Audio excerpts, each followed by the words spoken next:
cha somo la leo kinasema tafuta maji yaliyo hai. Na somo hili linaanzia pale kisimani kwa yule mwanamke Msamaria kwenye kitabu cha Yohana sura 4 kuanzia mstari wa kwanza. Kuanzia mstari wa 4 na kuendelea. Fungua Biblia yako Yohana Mtakatifu sura 4 mstari wa 4 na kuendelea. Naam, naomba nianzie mstari wa 4, Yohana sura 4 mstari wa 4. Yohana sura 4 mstari wa 4.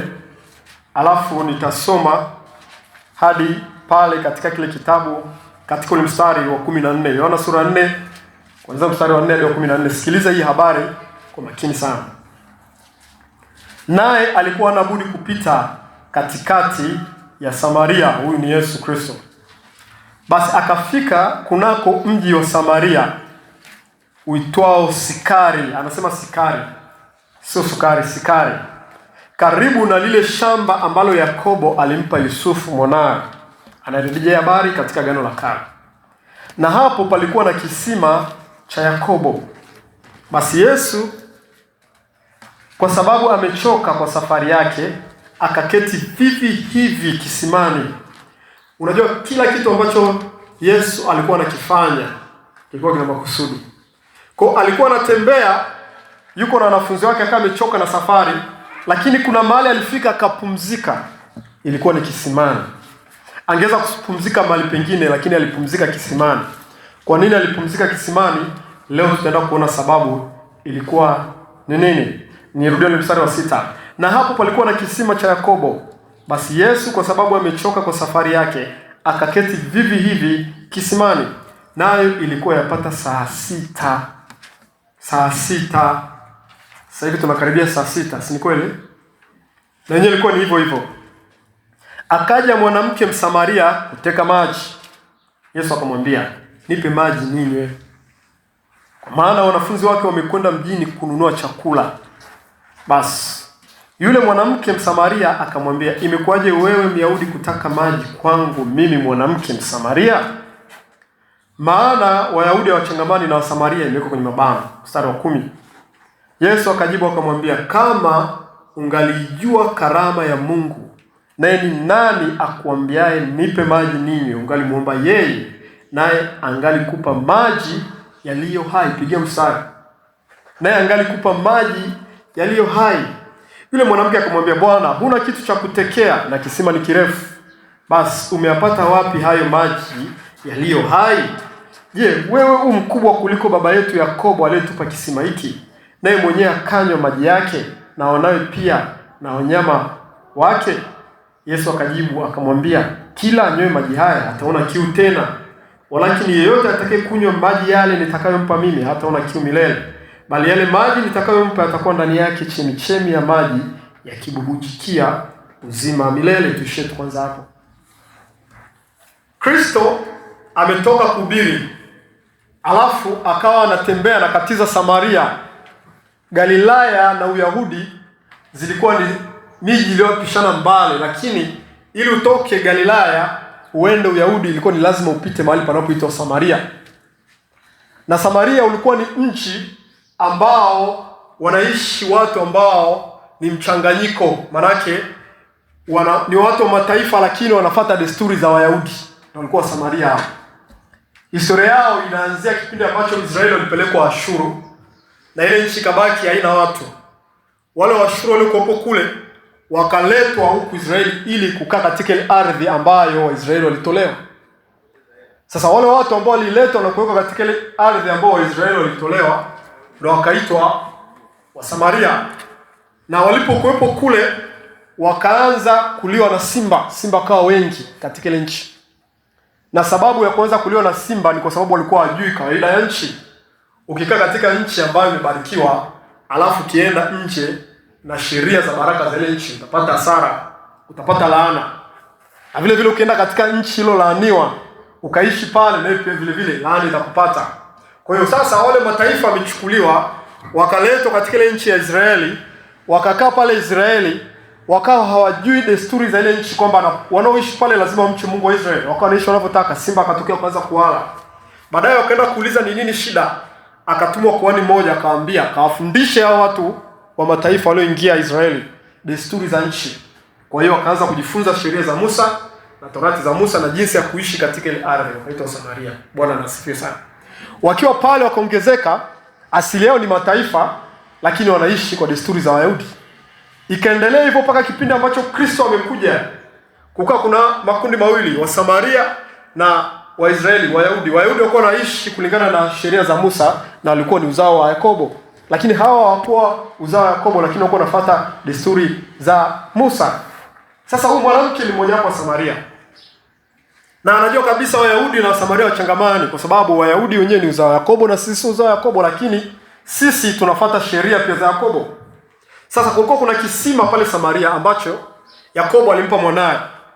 Na Yakobo akanywa katika kile kisima na wanae pamoja na mifugo yake. Kwa hiyo kulikuwa kisima kitakatifu, kinajulikana.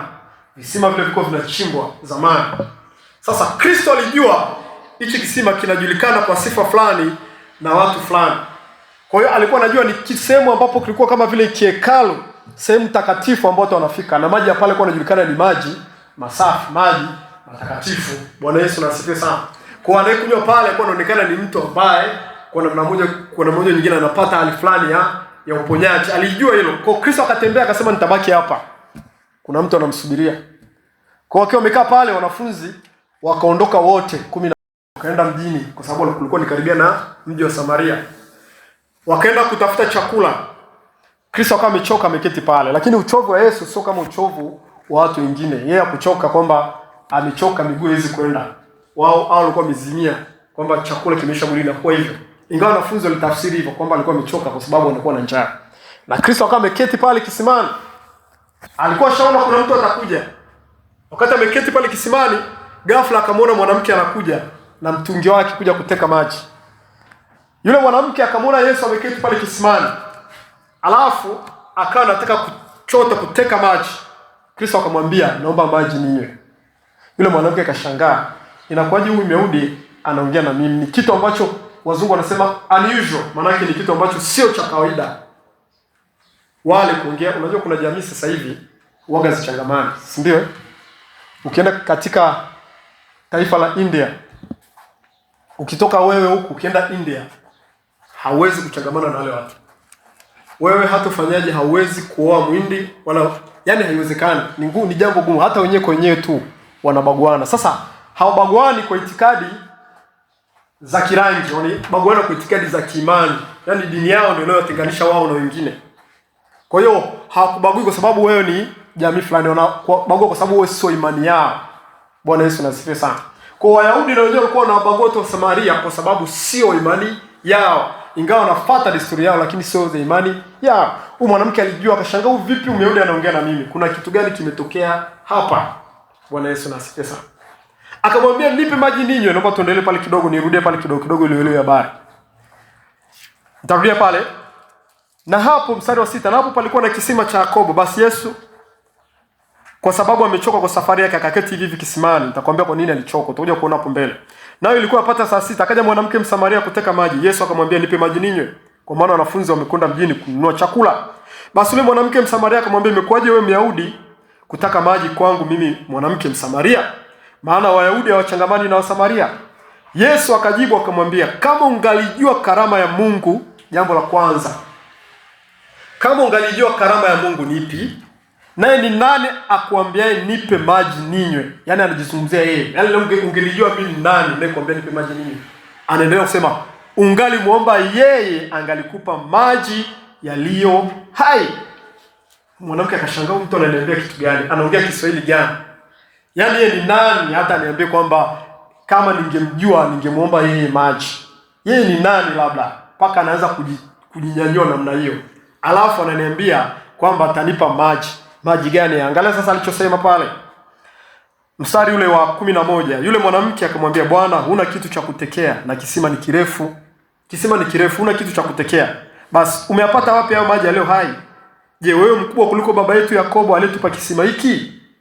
Yaani alikuwa anajua kabisa Yakobo ndo mkubwa. Sasa wewe unakuja kutokea, wewe ni mkubwa kuliko Yakobo aliyetupa kisima hiki. Naye mwenyewe akanywa maji yake na wanawe pia na wanyama wake. Yesu akajibu akamwambia, kila anywe maji haya ataona kiu tena, lakini yeyote atakayekunywa maji yale nitakayompa mimi hataona kiu milele, bali yale maji nitakayompa yatakuwa ndani yake chemichemi ya maji yakibubujikia uzima milele. Tuishie tu hapo. Yule mwanamke akasikia maneno mengine ambayo ni tofauti na yale ambayo anajua. Huyu mtu anasimama kisimani, alafu anamwambia mimi nitakupa maji yaliyo hai. Au maji nitakayokupa yatabubujikia ndani yako uzima wa milele. Mwanamke akashangaa sana. Bwana Yesu asifiwe sana. Hebu naomba tuendelee tena habari. Mstari wa 15. Yule mwanamke akamwambia, Bwana unipe maji hayo nisione kiu wala nisije hapa kuteka. Yesu akamwambia, nenda kamuite mumeo uje naye hapa. Yule mwanamke akajibu akasema, sina mume. Yesu akamwambia, umesema vema sina mume, kwa maana umekuwa na mume watano, naye ulienee sasa si mume wako. Hapo umesema kweli. Yule mwanamke akamwambia, Bwana, naona kwa unabii. Baba zetu waliabudu katika mlima huu, nanyi usema kwamba huko Yerusalemu ni mahali patupasapo kuabudia. Yesu akamwambia, mama, unisadiki, saa inakuja ambayo hamtamwabudu Baba katika mlima huu wala kule Yerusalemu. Ninyi mnaabudu msichokijua, sisi tunaabudu tukijuacho, kwa kuwa wokovu watoka kwa Wayahudi. Lakini saa inakuja, nayo sasa ipo, ambayo waabudu halisi watamwabudu Baba katika roho na kweli, kwa maana Baba atafuta watu kama hao mwabudu. Mungu ni roho, nao mwabudu yeye imewapasa kumwabudu katika roho na kweli. Yule mwanamke akamwambia, najua ya kuwa yeye Masihi aitwaye Kristo, naye atakapokuja yeye atatufunulia mambo yote. Yesu akamwambia, mimi ninayesema nawe ndiye.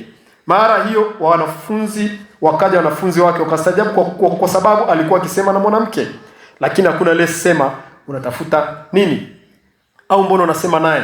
Basi yule mwanamke akauacha mtungi wake akaenda zake mjini, akawaambia watu, njooni mtazame mtu aliyeniambia mambo yote niliyowatenda. Je, haimkini huyu kuwa ndiye Kristo? Basi wakatoka mjini wakamwendea. Huko nyuma wanafunzi wakamsia wakisema, Rabi ule. Akaambia, mimi ninacho chakula msichokijua ninyi. Basi wanafunzi wakasemezana, je, mtu amemletea chakula? Yesu akamwambia, chakula changu ndicho hichi, ni atende mapenzi yake aliyenipeleka, nikimalize kazi yake. Tuishie hapo. Wanafunzi walikuwa wanajua amechoka kwa njaa, hapa wanamletea chakula. Kristo anaambia, chakula changu ni kuwafanya mapenzi ya Baba yangu, ninacho chakula. Kwa Kristo hakuwa amechoka kwa nguvu za mwili kwamba anahitaji chakula. Bwana Yesu asifiwe sana. Ameweza kukaa siku 40 nyikani bila kula. Aje ateswe na njaa siku moja ni kitu ambacho hakipo. Kwa sasa huyu mwanamke yuko pale kisimani anateka maji. Kristo anamwambia, ninayo maji ambayo ninataka kukupa. Leo ninataka tuangalie haya maji ni kitu gani. Bwana Yesu asifiwe sana. Kwa sababu huyu mwanamke baada ya kumwambia nipe maji, Kristo alimwambia jambo moja, kamlete mumeo. Kwa maana yake alikuwa kuna kitu anataka kumpa, lakini akamwambia kwanza kamlete mumeo. Tutaenda kuangalia kwa nini anamwambia hivi. Kamlete mumeo. Yule mwanamke anasema sina mume. Kristo akamwambia, umesema kweli una mume, kwa sababu umekuwa nao 5 na yule unaye sasa hivi sio kwako, maana yake ni 6. Mwanamke alipoona kwamba huyu ni nabii, akajua kuna Kristo anayekuja, akamuuliza, akamwambia, kuna Kristo unajua atakuja atatuambia mambo yote. Akasema, mimi nasema naye ndiye. Saa hiyo alitoka na kwenda mjini kule Samaria, akamwambia watu, njooni muone mtu ajabu aliyeniambia mambo yangu. Huyo inawezekana kama ni Masihi, ndiye Kristo. Sasa tusiende mbali zaidi, lakini mbele kidogo tunakuja kuona Samaria yote ilikuja kwenda kumsikiliza Kristo. Na akasikia zaidi yale yule mwanamke alikuwa anaambia. Sasa tusifike huko. Nataka tuangalie haya maji yaliyo hai ni maji ya namna gani. Amen. Wasomaji wa Biblia, kama ni msomaji wa Biblia, wangapi wanajua katika bustani ya Eden kulikuwa kuna miti aina ngapi? Wangapi wanajua? Eden pale mwanzo kabisa. Wangapi wanajua? Pale Eden kulikuwa kuna miti ya aina 3. Mti wa kwanza ulikuwa ni mti wa ujuzi wa mema na mabaya. Huo ndio ulikuwa mti wa kwanza. Mti wa pili ulikuwa ni mti wa uzima. Mti wa tatu ulikuwa sio mti wa tatu, ulikuwa ni miti mingine yote tofauti na mti wa uzima na mti wa mema na mabaya. Maana miti mingine yote, mti wa mapera, machungwa, nazi, mananasi, miembe na kadhalika, ilikuwa ndo miti mingine. Ndio ilikuwa aina ya miti 3 katika kitabu kile cha Mwanzo. Naomba nikusomee kitabu cha Mwanzo sura ya 2 mstari wa 8. Kuna msingi na uweka ili tuelekee mahali tuelewe haya maji uzima ni kitu gani. Mwanzo sura ya 2 mstari wa 8 hadi ule wa 9. Mwanzo sura ya 2 mstari wa 8 hadi wa 9. Biblia inasema hivi, Bwana Mungu akapanda bustani upande wa mashariki wa Eden, akamweka ndani yake huyo mtu aliyemfanya. Bwana Mungu akachipusha katika ardhi kila mti unaotamanika kwa macho. Hapo ndo kuna mapeas, machungwa na kadhalika, na kufaa kwa kuliwa, na mti wa uzima katikati ya bustani 2, na mti wa ujuzi wa mema na mabaya. Hiyo ni 3. Bwana Yesu asifiwe sana. Mstari wa 10 nasema, ukatoka mto katika Eden wa kutilia bustani maji, na kutokea hapo kagawanyika kuwa vichwa 4. Jina la kwanza Pishon, ndio uliozunguka nchi yote ya Havila, ambako kuna dhahabu, na dhahabu ile ni njema. Huko kuna bedola na vito shohamu. Na jina la mtu wa pili ni Gihoni, ndio unaozunguka nchi yote ya Kushi. Na jina la mtu wa tatu ni Dekeli, ndio unaopita mbele ya Shuru. Na mtu wa 4 ni Frati. Tuishie tu hapo. Kulikuwa kuna hii miti miwili, mtu wa uzima na mtu ujuzi wa mema na mabaya. Lakini ukatoka mto ukaganyika vichwa 4 ambavyo vimetajwa hapa. Ilikuwa ni mito gani? Mpaka Frati ilikuwa huko ndani. Sasa hii mto ambao uliganyika vichwa 4 haukuelezewa sana ulikuwa ni namna gani. Wala mto uzima haujaelezewa sana ulikuwa ukoje. Mto uzima hujaelezewa sana ulikuwa ukoje. Bwana Yesu asifiwe sana. Lakini huo ulikuwa ni mwanzo. Tukienda mwisho au katika kitabu cha Ufunuo, kwa sababu Biblia inaanza na kitabu cha Mwanzo, inahitimisha na kitabu cha Ufunuo. Tunaona tena huu mti wa uzima unakuja kuonekana, lakini unaelezewa zaidi. Bwana Yesu asifiwe sana. Lakini pia tunakuja kuona kitu kingine tena cha ziada ambacho hakijatajwa katika kitabu cha Mwanzo. Amen. Sasa naomba tusome kitabu cha Ufunuo sura 22 na ule mstari wa 1 hadi wa 6. Tuangalie huu mti jinsi ulivyoelezewa kwenye kitabu cha Ufunuo, alafu turudi tuangalie jinsi ulivyoelezewa katika kitabu cha, tulinganisha na jinsi ulivyoelezewa katika kitabu cha Mwanzo. Ufunuo sura 22 mstari wa 1 hadi wa 6. Anasema, kisha akanionyesha mto wa maji ya uzima wenye kung'aa kama bilauri ukitoka katika kiti cha enzi cha Mungu na cha mwana kondoo katikati ya njia kuu yake, na upande huu na upande huu wa ule mto ulikuwepo mti wa uzima. Unasikia mti wa uzima unaotajwa hapo, ambao kule kwenye Mwanzo pia umetajwa. Siku zote ukiona Mwanzo, ndio maana siku zote wanasema kwamba historia inajirudia yenyewe. Yaani sasa hivi tuko kwenye point ambapo tunarudi kama ilivyokuwa Eden. Bwana Yesu asifiwe sana. Ndio maana tunaona kwenye kitabu cha Mwanzo unazungumzia Eden, na kwenye kitabu cha Ufunuo tena unakuja kuzungumzia yale yaliyozungumziwa katika uumbaji. Bwana Yesu asifiwe sana. Hapa nasema hivi, ule mstari wa 2. Na katika njia kuu yake na upande huu na upande huu wa ule mto ulikuwepo mti wa uzima uzao matunda aina 12. Kule mti wa uzima unaelezewa unazaa matunda aina ngapi? Hapo unaelezewa aina 12 wenye kutoa matunda yake kila mwezi. Na majani ya mti huo ni ya kuwaponya mataifa, wala hapata kuwa na laana yeyote tena kama ilivyokuwa Eden. Tuishie tu hapo. Sasa huku tunaona katika kitabu cha Ufunuo tunaona mti wa uzima unaelezewa kwamba utakuwa na matunda 12 na unao majani ambayo yanaponya mataifa. Kwenye kitabu cha Mwanzo ulitajwa tu mti wa uzima. Lakini kwenye kitabu cha Ufunuo pia hatuoni ule mti wa pili ujuzi wa mema na mabaya. Lakini kwenye kitabu cha Mwanzo ulikuwepo. Maana yake mwisho mti ujuzi wa mema na mabaya hautakuwepo katika bustani ya Mungu katika siku za mwisho. Ila sasa jambo la ziada ambalo leo nataka tuliangalie ni huu mstari wa 1 ambapo anasema, kisha akanionyesha mto wa maji ya uzima. Kule kulikuwa kuna mto mmoja ambao uligawanyika vichwa 4, ambao ulikuwa ni Pishon, ulikuwa ni Frati na Gihoni na ule mwingine ni Dekeli. Huku unatajwa mto mmoja tu ambao ulikuwa na maji ya uzima. Bwana Yesu asifiwe sana. Kisha akanionyesha mto wa maji ya uzima wenye kung'aa kama bilauri ukitoka katika kiti cha enzi cha Mungu na cha mwana kondoo. Katikati ule mto, maana yake ulikuwa unatia uzima ule mti. Siku zote hakuna chochote kinaweza kustawi bila maji. Kuna mmea wote unaweza kustawi bila maji? Hakuna. Kwa hiyo sasa maji ambayo alikuwa anazungumziwa hapa katika kitabu cha Ufunuo, maana yake alikuwa anatia uzima ule mti wa uzima. Ili uwepo mti wa uzima lazima yawepo maji ya uzima. Bwana anasifiwe sana. Mto wa kwanza ambao uligawanyika vichwa 4 ulikuwa unatia uzima, mti wa kwanza kabisa uzima, lakini huu unakuja mto wa maji ya uzima ambao unatajwa katika kitabu cha Ufunuo. Na leo hii tunajifunza ujumbe unaosema tafuta maji yaliyo hai. Bwana Yesu asifiwe sana. Sasa haya maji ambayo yanaonekana katika kitabu cha Ufunuo yana siri ya kwamba yanaweza kanywa hata kabla ule wakati kufika. Na hayo maji tuna uwezo wa kuyanywa hata leo. Maji ya mti wa uzima, maji yaliyo katika bustani ya Mungu katika ulimwengu wa roho. Tunaweza kuyanywa hata siku ya leo. Bwana Yesu na asifiwe sana. Hiyo ndio siri kubwa sana. Ndio maana Paulo katika Biblia anasema mtu ambaye ameshaonja nguvu za zamani zijazo. Zamani zijazo, manake mambo yanayokuja huko katika milele. Mtu ambaye ameshaonja zile nguvu za zamani zijazo, akianguka haiwezekani tena kumfanya upya hata katubu. Ni ngumu. Sasa nguvu za zamani zijazo ni zipi? Ndio hizo ambazo zinakuja, maji ya uzima ambayo atakuja kule mbele. Hatujui atakuwa kama ni maji ya namna gani, hatujui. Lakini katika ulimwengu wa roho, yale maji sasa hivi tunaweza kunywa. Kuonja nguvu za zamani zijazo pia ni uponyaji. Katika mbingu mpya na nchi mpya hakutakuwa na maradhi, hakutakuwa na magonjwa. Kwa hiyo hii unapoponywa magonjwa, maana yake umeonja nguvu za zamani zijazo, umeonja raha za zamani zinazokuja. Ndio maana unakuwa na ugonjwa ukiombea unaisha, ni kwa sababu umeonja nguvu za zamani zijazo. Hali kadhalika pia haya maji ya uzima yanayotoa uzima, mtu anaweza akayapokea hata sasa hivi akawa ameonja nguvu za zamani zijazo. Bwana Yesu asifiwe sana. Yaani unakula vitu vinavyokuja. Tuseme sasa hivi katika dunia sasa hivi, kuna vitu kuna keki zinatengenezwa, si ndio?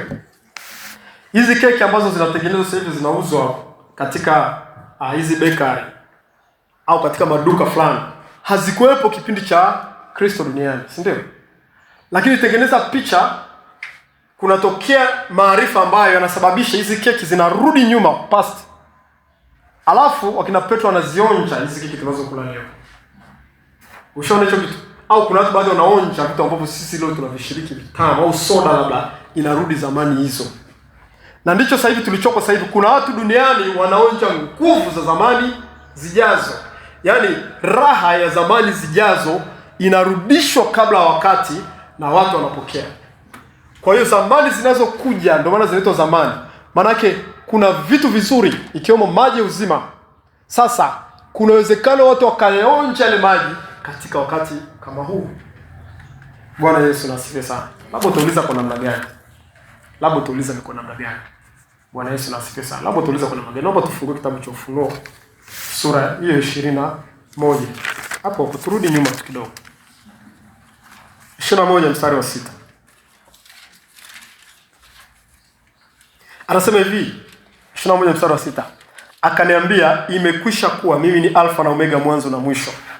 Mimi nitampa yeye mwenye kiu ya chemchemi ya maji ya uzima bure. Yeye mwenye kiu ya chemchemi ya maji ya uzima bure. Twende hapo kutene 22 pale 17.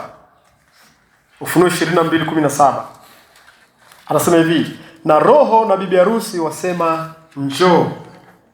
Naye asikiae na aseme njoo. Naye mwenye kiu na aje, na yeye atakaye na atoe maji ya uzima bure.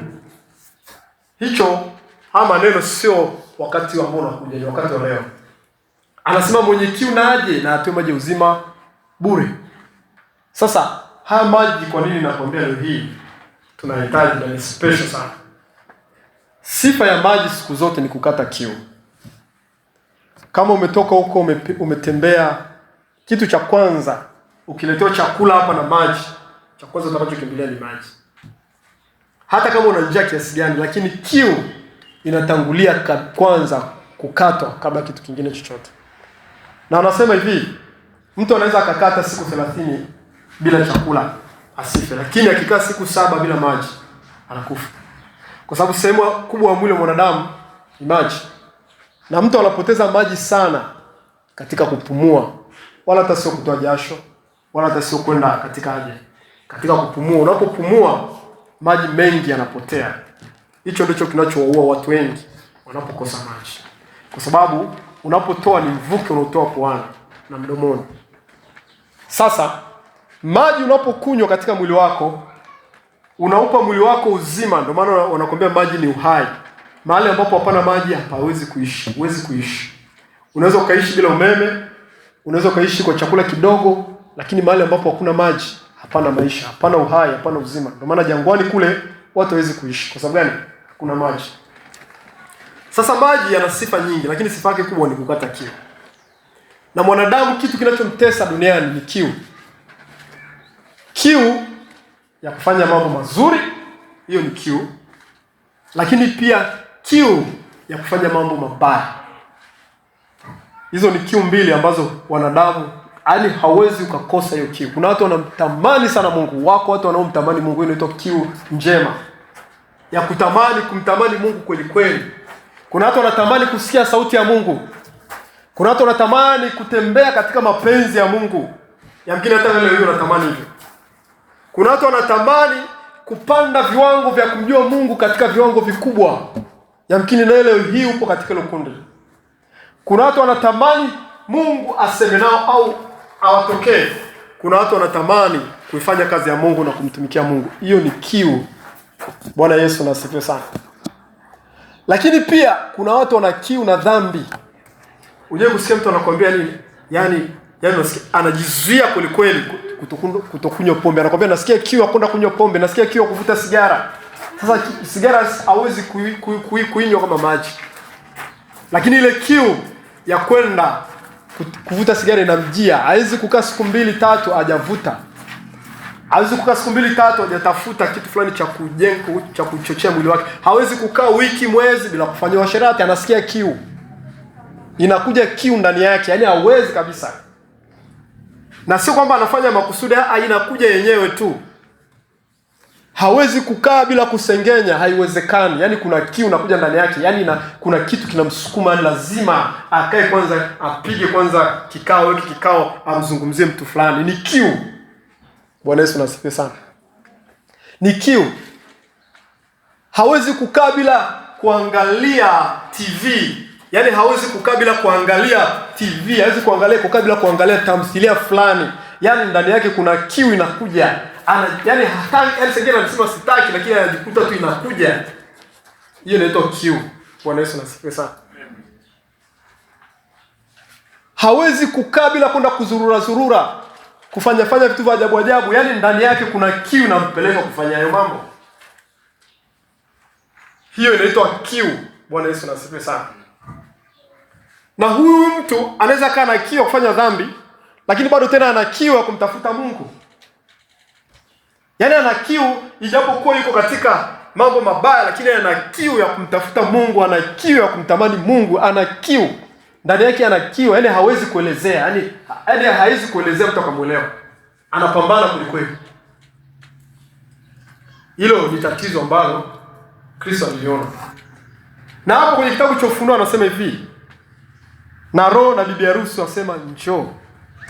Naye asikie na sema njoo. Naye mwenye kiu na aje, na yeye atakaye na atoe maji uzima bure. Sasa rejea ile habari pale kisimani, utaweza kujua kwa nini Kristo alienda kuketi kisimani. Utaweza kuona kwa nini Kristo alianza injili yake kisimani. Angeweza kwenda kuketi sehemu nyingine na yule mwanamke akimfuata tu. Kwani yule mwanamke alikuwa na shughuli moja tu, kuteka maji. Pengine alikuwa ni mama ntilie, au pengine alikuwa ni mkulima. Angeenda kumsubiria shambani kule. Afu akakaa kumsubiria, akaanza kumwambia masuala shambani. Lakini kaenda kuketi kisimani kwa sababu alikuwa anajua kuna injili nataka kuhubiri hapa kuhusiana na maji na kiu. Na Kristo alipokuja yule mwanamke akamwambia, naomba maji ya kuoga, nitekee maji ya kuoga. Kwani kisimani ni maji tu ya kunywa? Si mtu anaweza akachukua maji ya kwenda kufulia. Si mtu anaweza akachukua maji ya kwenda kunawia, kunyeshea. Lakini Kristo akasema nipe maji ninywe. Yule mwanamke hakuelewa kwa nini Kristo anamwambia vile. Akizani Kristo anataka maji. Kumbe Kristo alileta tu mada kuelezea kwamba kuna kitu nataka nikuambie kuhusiana na kiu ambayo wewe bado hujaelewa. Mwanamke anaanza kuuliza inakuaje kwaje? Anasema hichi huo nataka inakuaje tunaongea mimi na wewe. Yesu akamwambia ungejua nani anayekuambia, na leo inakwambia kweli. Ungejua ni nani anayesema maandiko kwamba ni Yesu Kristo. Ungejua ni nani anayekwambia nipe maji ninyi, wewe ndio ungemuomba yeye. Afu huyo alikupa maji yaliyo hai. Na yule mwanamke akasema wewe umepata wapi kamba? Bado anadhani Kristo anazungumzia maji ya mwilini, kwamba anakata kiu. Yesu akamwambia, mama, maji ambayo mimi nakupa mimi, haya maji unaokunywa utasikia kiu baadaye. Haya maji ambayo mnasema ni maji ya Yakobo, kisima cha Yakobo, ni kule Yakobo alikuwa mtumishi wa Mungu. Lakini maji yake unaokunywa yatakuletea kiu tena. Lakini maji nitakayokupa mimi hutasikia kiu milele.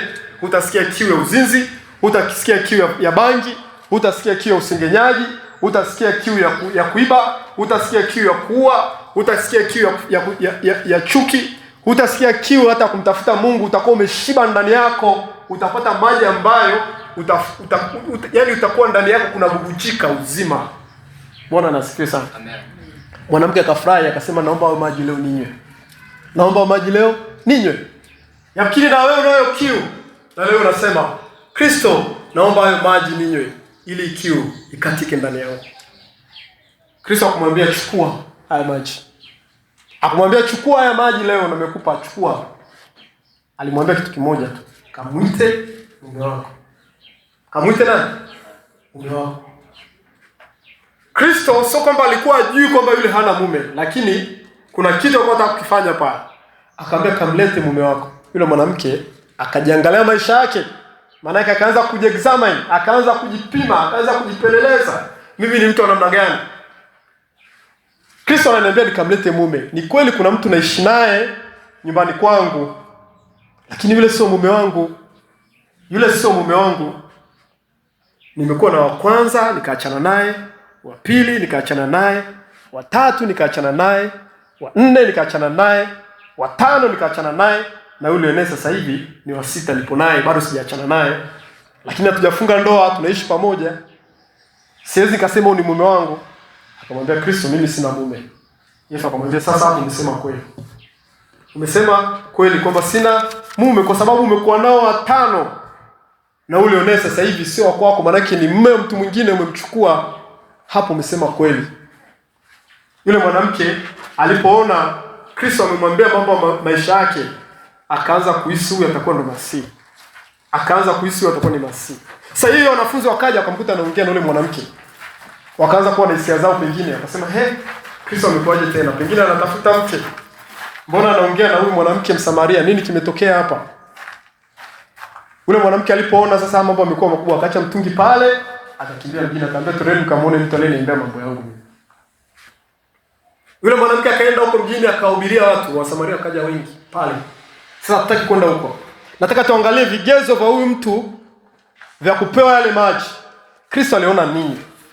Alikuwa anaona kitu kimoja tu, kwamba huyu mwanamke ana kizuizi kinachoitwa dhambi, ambacho kinamzuia yeye kupokea yale maji. Lakini pia alikuwa anataka huyu mtu aungame, moyo wa kuungama, moyo wa toba, moyo wa kutaka. Ndio maana akamwambia, kamlete mume wako. Bwana Yesu asifiwe sana. Kamlete mume wako. Yamkini leo unataka maji, lakini Kristo anakuambia, kamlete mume wako, kamlete mke wako. Je, unaishi na mume wako wako? Unaishi na mke wako wako? Kristo leo anakuambia, kailete simu yako. Leo hiyo simu yako, ukifungua simu yako, unakuta uko kwenye simu muziki ya kidunia. Unakuta uko ndani pornography. Unakuta uko ndani vitu vya ajabu ajabu tu. Unamwambia leo hii Kristo anataka maji uzima, nisisikie kiu tena. Kristo anakuambia, leta begi lako, leta mkoba wako.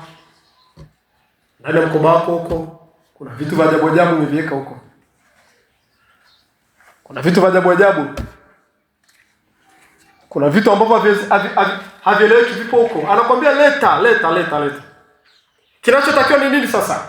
Kinachotakiwa ni kitu kimoja tu. Kumwambia Bwana, nimekosa. Ule mwanamke ndicho alichokiona, akamwambia Bwana, mimi kweli sina mume. Kristo akamwambia, umesema kweli. Wala kumwambia umedanganya. Alisema umesema kweli. Wala Kristo akaanza kumwambia una mume wa 5 na yule oneso 6. Wala akamwambia hivyo. Alitaka mwanamke mwenyewe afunguke, alafu amwambie sasa kwamba ndio una wanaume wa 5. Na leo hii Kristo hawezi kuja kukwambia makosa yako kama wewe hautachukua nafasi ya kueleza kwamba wewe ni mkosaji. Bwana Yesu asifiwe sana. Ukipata nafasi hiyo sasa ya kutaka ile maji sasa, unaenda mbele zake unamwambia Bwana, nimedanganya sana. Bwana, nimezini sana. Bwana, nimeiba sana. Sistahili leo hii atakupokea hichi kitu. Naomba nisaidie.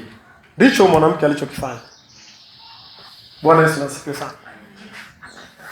Na maji ambayo Kristo alikuwa anatoa sasa, ambayo hata leo hii anatoa kwetu sisi, ambapo tumeshasema ni nguvu za zamani zijazo. Usichukulie tu kwamba ni kitu ambacho ni ofa. Ni kitu ambacho kingepaswa tukikute huko mbele, lakini kinarudishwa kabla ya wakati. Maji yaliyo hai, ambapo akiingia ndani yako, Kristo alisema heri wenye kiu na njaa ya haki, kwa maana atashibishwa. Ukiwa na kiu ya haki leo hii, kanuni hiyo hiyo Kristo anakuambia leo hii, njoo, utapata bure. Sasa haya maji ni kitu gani? Tafsiri yake ni nini? Tafsiri yake ni nini? Au ni kitu gani Kristo anataka kumpa yule mwanamke? Kwa sababu alishamwambia mimi sitoi maji ya design hii. Akisema kuna maji mengine nakupa. Tuende kwenye kitabu cha Yohana sura ile ya 4 ya 17.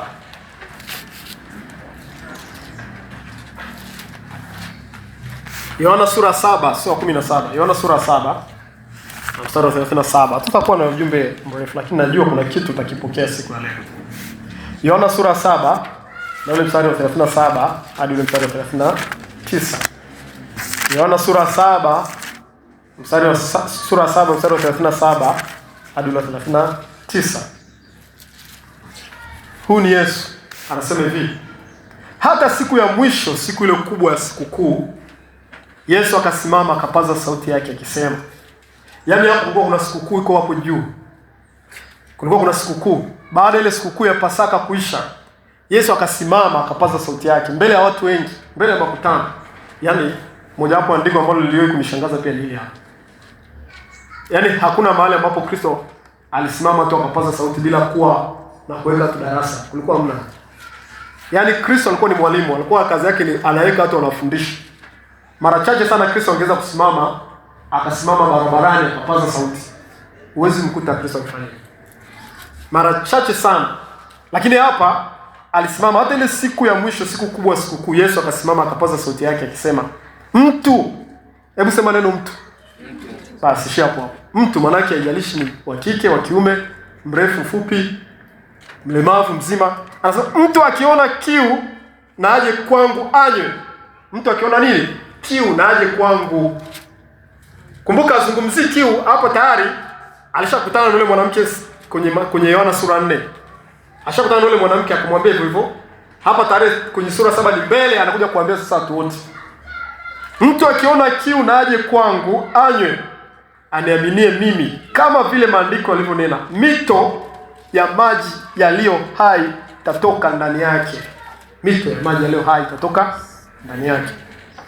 Sasa angalia mstari wa 39. Na neno hilo alilisema katika habari ya Roho ya herufi kubwa, ambaye wale wamwaminio watampokea baadaye, kwa maana Roho alikuwa hajaja kwa sababu yeye alikuwa hajatukuzwa. Tushia.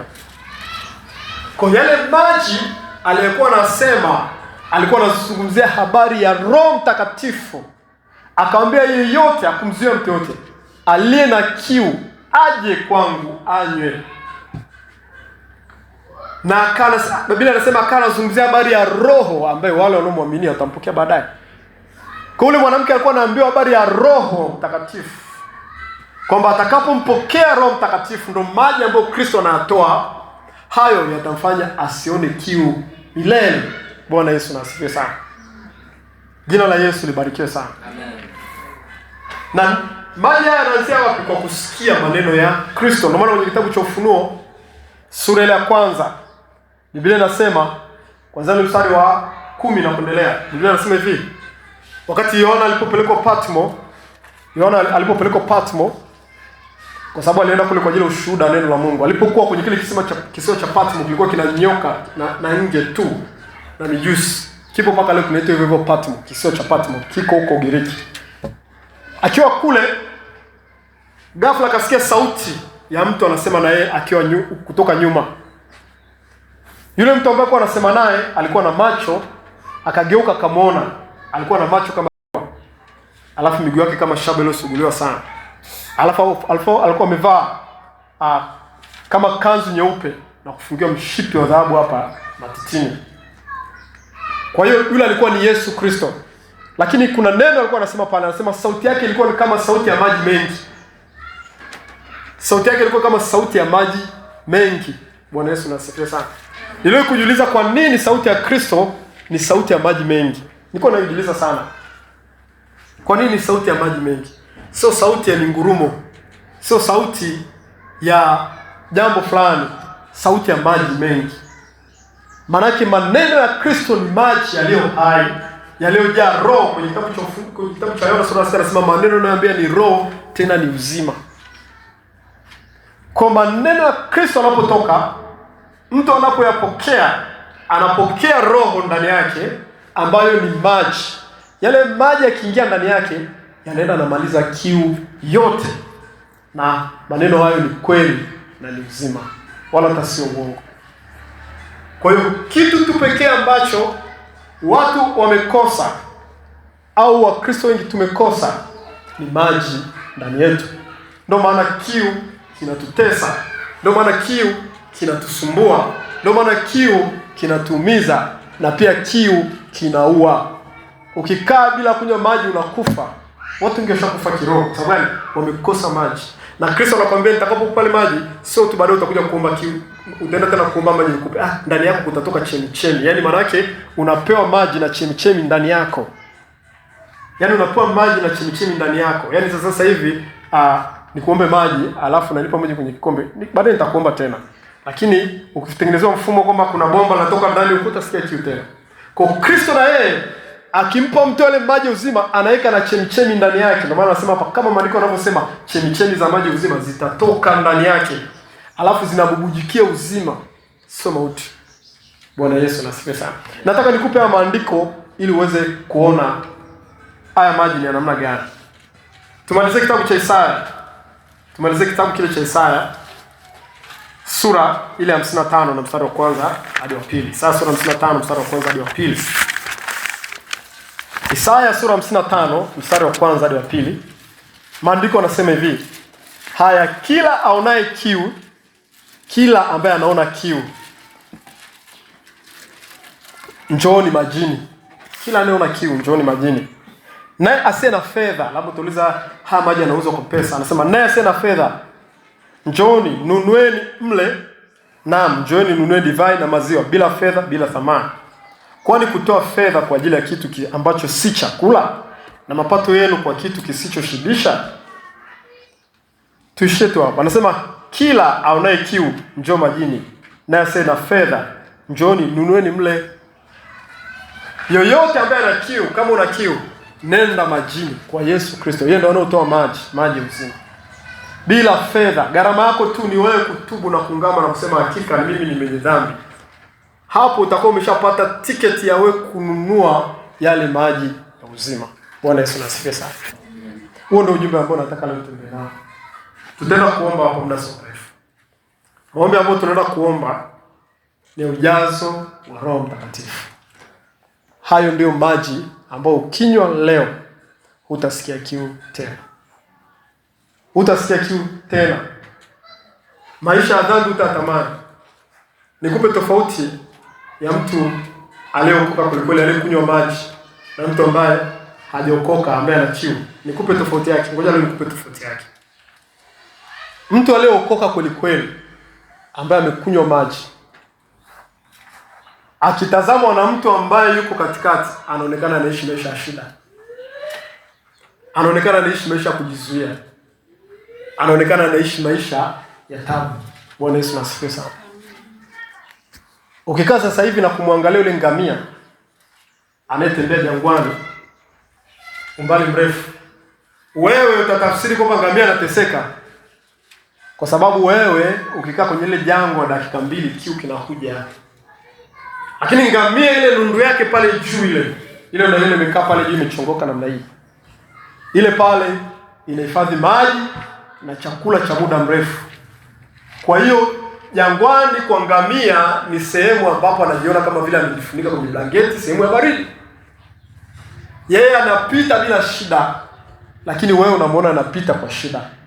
Kwa sababu gani? Yeye ana akiba ndani yake ya maji yanayobubujika, yanakata kiu ndani yake automatically, lakini wewe hauna ile akiba katika mgongo wako. Mtu aliyeokoka siku zote ana akiba ya maji ndani yake ambayo mtu mwingine akimwona nje atamwona anapata shida. Atamwona anateseka, lakini hateseki. Ndio maana hapo utashangaa mtu aliyeokoka anaweza kukaa bila kufanya usherati na akaishi vizuri. hateseki, hapambani wala hateseki katika mwili. Mtu ambaye ameokoka anaweza kukaa bila kulewa, bila kunywa pombe na akaishi maisha ya majeraha na furaha. Na wakati huo huo yule ambaye anateswa na ulevi anasema mtu mbona anajitesa? Anawezaje kukaa bila angalau kupiga vile vitu? Bwana Yesu asifiwe sana. Mtu aliyeokoka kulikole ambaye ana maji ndani yake yanayompa furaha, anaweza akakaa bila kuwa na entertainment za kidunia, kukaa kuangalia filamu usiku kucha, kuangalia TV usiku kucha, kuhangaika kuna kule kutesa ubongo wake kuangalia vitu visivyo na maana na akaishi vizuri. Wakati huo mtu ambaye yuko nje imani, ambaye hana maji ndani yake, anajiuliza mtu anapataje raha? Anajipaje raha? Kitu gani kinampa raha? Kumbe kuna raha ambayo haielezeki, mtu aliyeokoka anakuwa nayo ndani. Bwana Yesu asifiwe sana. Hayo ndio yanaitwa maji yaliyo hai. Na ndicho ambacho tunakihubiri hapa siku ya leo. Kupata maji ambayo yanakata kiu, ambao mtu mwingine anaweza akashangaa unaishije hivi. Kinachotakiwa ni kitu kimoja tu, kukubali na kukiri na kumfuata yeye anayesema mwenye kiu na aje. Kwenye kitabu cha Ufunuo anasema na bibi harusi na roho anasema, sio tu Yesu, na Roho Mtakatifu na bibi harusi mwenyewe anasema njoo, na mwenye kiu aje, na yote ambaye mwenye kiu aje atoe maji uzima bure bila fedha. Nakwambia leo hii ili upate kanuni ya kukata kiu ya chochote kile ambacho kipo ndani yako, maji ya uzima. Ndio maana yanaitwa maji yaliyo hai, maji ya uzima. Yanakuondolea kiu ya kila kitu. Yanakuondolea kiu ya mafarakano, yanakuondolea kiu ya mashindano, yanakuondolea kiu ya kuwa mtu mwingine ambaye unataka kuwa ambaye sio mapenzi ya Mungu. Yanakuondolea kiu, yanakutakasa kabisa, yanabadilisha mfumo wako, yanakubadilisha maisha yako, maji yaliyo hai. Imani nyingine pale kwenye jengo lao kubwa la ibada kuna maji pale. Sitaki kuwataja naitwaje. Tataja wakati mwingine. Yale maji wenyewe naamini ndio maji ambayo Ibrahim alienda Ajiri alifunuliwa na yule malaika kile kisima akampa Ishmaeli. Kwa pale juu ametengeneza jengo la ibada kubwa sana. Au maji sasa hivi hicho kisima anasema ndio hicho. Kwa hiyo wanachukua ile maji wanayauza duniani kote. Yanapatikana. Sio yanatolewa bure, lakini yanasambazwa labda kwa gharama, lakini wanatoa labda bure. Yale maji ni ya kawaida, lakini yana roho ndani yake. Na anatumiwa na watu huko na huko. Yanakuwa na roho ndani yake. Watu wanaokunywa lazima tu kuna mambo fulani yatatokea.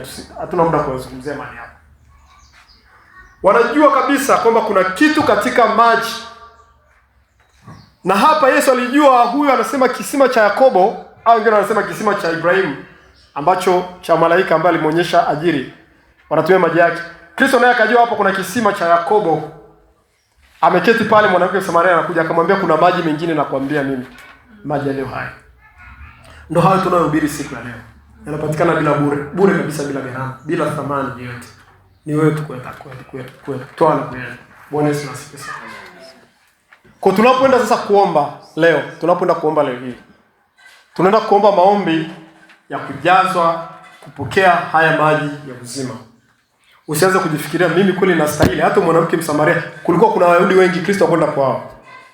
Walikuwepo watu ambao wanajiona wenyewe wako sawa. Kristo akwenda kwao, alienda kwa Samaria, watu ambao wanaonekana kwamba hawezi kuchangamana na watu wa Kimungu. Hao ndio wanapokea maji. Kwa kinachohitajika ni moyo unyenyekevu. Ndio maana maandiko yanasema alikuja kuhubiria unyenyekevu, habari njema, sio wenye kiburi. Kwa hiyo ukiwa mnyenyekevu unapokea habari njema za Yesu Kristo, unapokea baraka za Kristo. Kwa unajiangalia na kiu sehemu gani? Je, unataka kuendelea na hayo maisha? Je, unataka kuendelea na mateso hayo? Kwa sababu kuna vitu vingine unaweza ukavitafsiri sio mateso, lakini ni mateso na ni utumwa. Unataka kuendelea na utumwa? Huo utumwa unataka kuendelea nao? Kama unataka kuendelea nao, unatakiwa ufanye nini sasa? Ndio Kristo anasema yoyote, tena anapaza sauti mbele ya wote, mwenye kiu na aje kwangu siku ya mwisho wa sikukuu. Kwamba wameshasherekea, wameshafurahi, akasimama sehemu kama akamwambia, akapaza sauti akasema yoyote mwenye kiu na aje kwangu. Kwa leo hii fuate Yesu Kristo. Bwana Yesu asifiwe sana. Tutaenda kuomba. Baada ya kuomba hapo, tutaenda kuomba ujazo wa Roho Mtakatifu. Bwana Yesu asifiwe sana. Kiu leo hii takatika ndani yako. utaanza kuona ile hamu ya kumtafuta Mungu inaongezeka ndani yako. Unaona kuna wepesi kumtafuta Mungu. Kuna wepesi kuacha kitu fulani ambacho kilikuwa kinakutesa. Kuna wepesi kuishi maisha ambayo ni ya kumpendeza Mungu na kadhalika na kadhalika. Amen. Basi pale ulipo unaweza kusimama kwa miguu yako. Pale ulipo utasimama. Sitaki kuendelea na hiki kiu. Sitaki ndani yangu.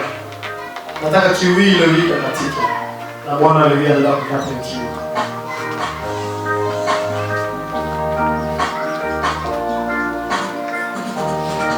Baba tunasogea, Baba tunasogea chini ya uwepo wako. Baba tunasogea, Baba tunasogea, Baba tunasogea chini ya uwepo wako. Baba tunasogea, Baba tunasogea, Baba tunasogea chini ya uwepo wako. Baba tunasogea, Baba tunasogea, Baba tunasogea chini ya uwepo wako. Baba tunasogea, Asante Yesu, asante Yesu Kristo, asante Baba kwa uzima, asante Baba uliye na majaliwa hai. Yesu Kristo tunakuja mbele zako kwa amani. Baba tunasogea, Baba tunasogea chini ya uwepo wako. Baba tunasogea, Baba tunyenyekea, Baba tunyenyekea chini ya uwepo wako. Baba tunyenyekea, Baba tunyenyekea, Baba tunyenyekea chini ya uwepo wako. Baba tunyenyekea, Baba tunasogea, Baba tunasogea chini ya uwepo wako. Baba tunasogea, Baba tunasogea, Baba tunasogea chini ya uwepo wako. Baba tunasogea, Baba Asante Yesu, asante Yesu, asante Yesu, asante Yesu, asante kwa Baba, asante kwa Baba tosha. Baba tunasogea, Baba tunasogea, Baba tunasogea chini ya uwepo wako. Baba tunasogea. Basi tunaweza Bwana baada hapo kusogea. Tunaweza Bwana sasa. Tunaweza Bwana na kuja maisha yangu haya. Basi hiyo njia zangu hizi hapa. Usifiche Kristo kwa sababu unajua moyo wako. Yule mwanamke hakuweza kuficha mambo yaliyo ndani ya moyo wake. Anaongea Bwana, sina mume kwa sababu nilikuwa na watano ndio nilisa sasa kwangu. Mwambie Bwana mimi sistahili. Mimi nimechafuka. Mimi leo hii nakuja kwako kama nilivyo. Nakuja kwako kama nilivyo. Nakuja kwako kama nilivyo. Nakuja kwako kama nilivyo. Leo hii naomba ukate kiu ndani yangu. Ukate kiu ya nafsi. Ukate kiu ya mambo baya. Lakini pia na kiu kutafuta wewe ndio Bwana ukate kiu. Pate. Moyo wangu Bwana pate. Ulisema ile hapo kiu na njia ya haki. Bwana watashirishwa. Bwana watasaidiwa. Mwambie Bwana kusaidia. Paza sauti yako kwa Bwana. Paza sauti yako kwa Bwana. Paza sauti yako kwa Bwana. Paza sauti yako kwa Bwana. Paza sauti yako kwa Bwana. Sana kwa Bwana. Sana kwa Bwana. Bwana. Leo yote tunasogea mbele zake. Kwa Mungu anatusaidia. Leo Bwana anatusaidia, anatusaidia. Alibariki Mungu anatusaidia. Kwa jina la Yesu Kristo. Baba mtakatifu. Tunarejea na wako kwa Mungu. Nikakushukuru sana shirika hili. Kwa maana yote yote tunachana na kile hadi kwa na maji uzima bure. Kama ni sawa mbele zako. Nahitaji maji uzima. Yakaje ndani yangu Bwana. Kama ulivyosema zishacheza maji uzima zinajulikana. Na mimi naomba kuweza chini. Zianze katika ndani yangu. Zianze katika ndani yangu. Zianze